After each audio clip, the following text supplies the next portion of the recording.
Some people with a little experience in chess may have heard of the famous 4-move checkmate. For a beginner, this can sound both exciting and scary. Who wouldn't want to win in 4 moves? And of course, nobody wants to lose in 4 moves. Luckily, the 4-move checkmate is only dangerous in name.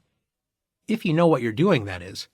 The 4-move checkmate is a fast attack that develops some pieces very quickly toward the center and the enemy king. White typically opens the game with e4, controlling the center and opening lines for the light square bishop and queen. Black responds with e5, controlling the center and opening up lines. And after bishop to c4, White quickly brings the bishop to an active diagonal, controlling the center and pointing at the weak f7 square.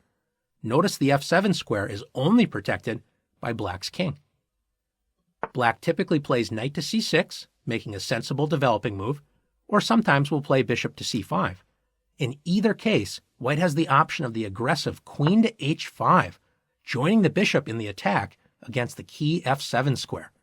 If Black isn't careful, White will deliver checkmate on the very next move. Knight f6 is a very common mistake. Black moves the knight toward the center and threatens to win the queen. What could possibly be wrong with this move?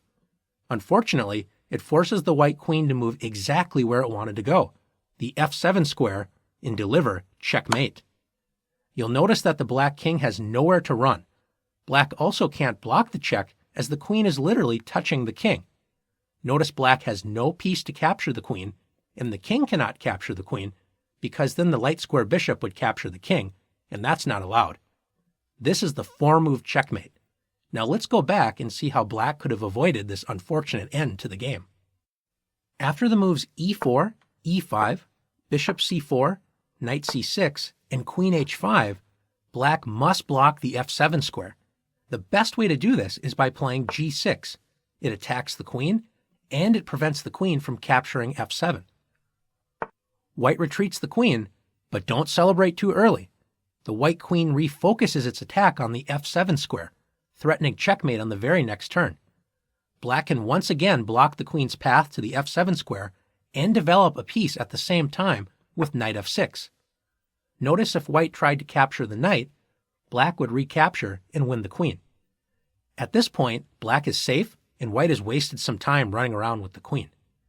Finally, we have one more aggressive idea to be prepared for when our opponent tries to win the game with the 4-move checkmate. After e4, e5, White does not have to play bishop to c4 on the next turn. White could play the more aggressive queen h5. White threatens the weakened f7 square and threatens to win the e5 pawn with check. Remember, it's very important to defend the e5 pawn first and only then block the queen's attack on the f7 square. The best move for Black is knight c6, developing a piece toward the center and protecting the e5 pawn.